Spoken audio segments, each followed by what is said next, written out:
सावन का महीना प्रारंभ हो गया था। माता पार्वती और भगवान शिव कैलाश पर्वत पर विराजमान थे। माता पार्वती भगवान शिव से कहती हैं कि प्रभु, सावन का महीना प्रारंभ हो गया है।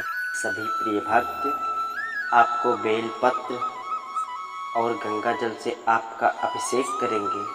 भगवान भोलेनाथ कहते हैं, यह बात सत्य है देवी, बेलपत्र मुझे बहुत प्रिय है। भक्त जब मुझे बेलपत्र चढ़ाते हैं तो मुझे बहुत प्रसन्नता होती है।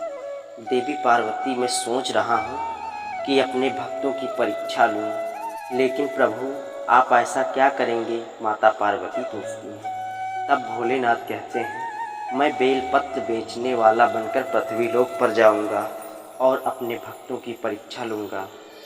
इतना कहकर भोलेनाथ पृथ्वी लोक को चल देते हैं। वह पृथ्वी पर फटे हाल अवस्था में अपने सिर पर बेलपत्र रखकर बेचने वाला बन जाते हैं और गली गली बेलपत्र बेचने लगते हैं। एक व्यक्ति जब देखता है तो अपनी पत्नी से बेलपत्र लेने के लिए पूछता है, तो उसकी पत्नी कहती है, इस फटीचर भिखारी से हम बेलपत्र नहीं लेंगे, हो सकता है या हमें चढ़े बेलपत्र लेके आया हो। फिर वह आदमी बेलपत्र लेने से मना कर देता है। फिर भोलेनाथ आगे बढ़ जाते हैं। प्रभु तो अपने भक्तों की परीक्षा लेने आए थे, लेकिन उन्हें कोई नहीं पहचान पाया। सब लोग उनके सामने से होकर निकल जाते हैं, लेकिन कोई भी उनसे बेलपत्र नहीं ले रहा था। भोलेनाथ ने सोचा किसी मंदिर के सामने जाकर बेचे, तब शायद कोई खरीदेगा।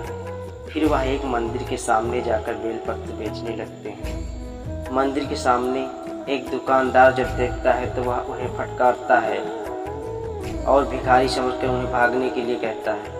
वह कहता है कि हमारी दुकानदारी खराब ना करो, तुम जैसे फटीचर से कोई बेलपत्र नहीं खरीदेगा।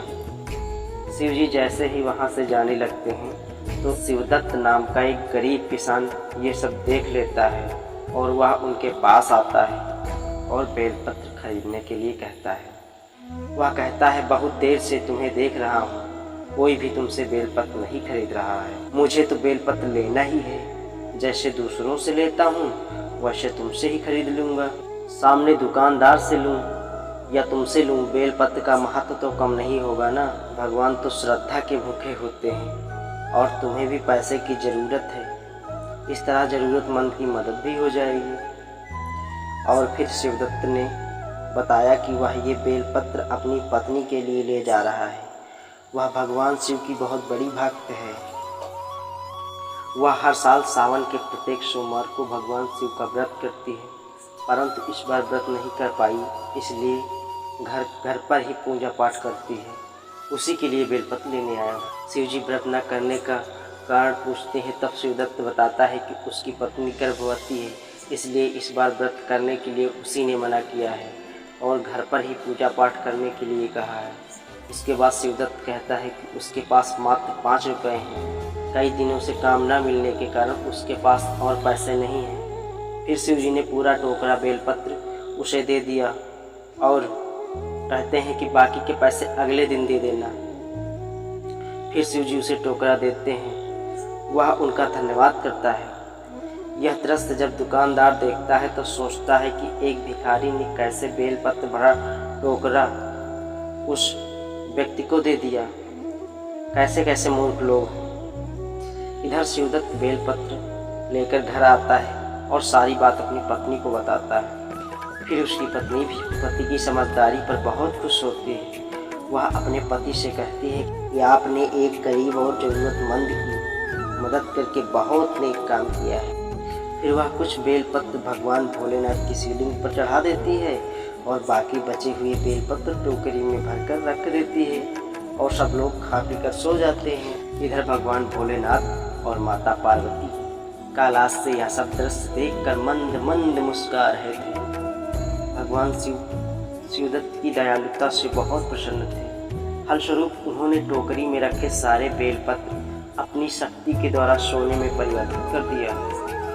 रात बीतती है और सुबह होती है। सब लोग सोकर उठते हैं। शिवदत्त की पत्नी भगवान के कमरे में पूजा करने के लिए जाती है। उसके बाद वह जो देखती है तो आश्चर्य में पड़ जाती है कि सारे बेलपत्र सोने के बन चुके थे। वह अपने पति से बताते हैं, अरे ये तो चमत्कार हो गया। फिर वो सोचने लगता है कि वह आदमी कौन था जिसने उसे बेलपत्र दिए थे। फिर शिवदत्त उस बेलपत्र वाले को ढूंढने चल देता है। वह मंदिर के चारों ओर उस आदमी को ढूंढता है और वह कहीं नहीं मिलता। शिवदत्त रोते हुए वापस आ जाता है। फिर रात को भगवान भोलेनाथ उसके स्वप्न में आते हैं और बताते हैं कि वह पृथ्वी लोक पर इंसानों की परीक्षा लेने आए थे। उसके भक्ति भाव और दयालुता से वह बहुत प्रसन्न है, इसलिए उन्होंने जो बेलपत्र दिए थे उसे सोने के बना दिए हैं। अब तुम्हारे गरीबी के दिन दूर हुए। तुम इन सोने के बेलपत्र को बेचकर सुखमय जीवन व्यतीत करो।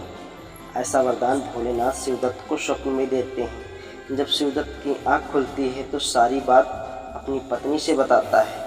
फिर सब प्रसन्न होते हैं और भगवान शिव का धन्यवाद करते हैं और सुखी सुखी जीवन व्यतीत करने लगते हैं। अगर हमारी वीडियो पसंद आई हो तो प्लीज़ वीडियो को लाइक करें। अगर नए हैं तो चैनल को सब्सक्राइब करें और बेल आइकन का बटन दबाना ना भूलें।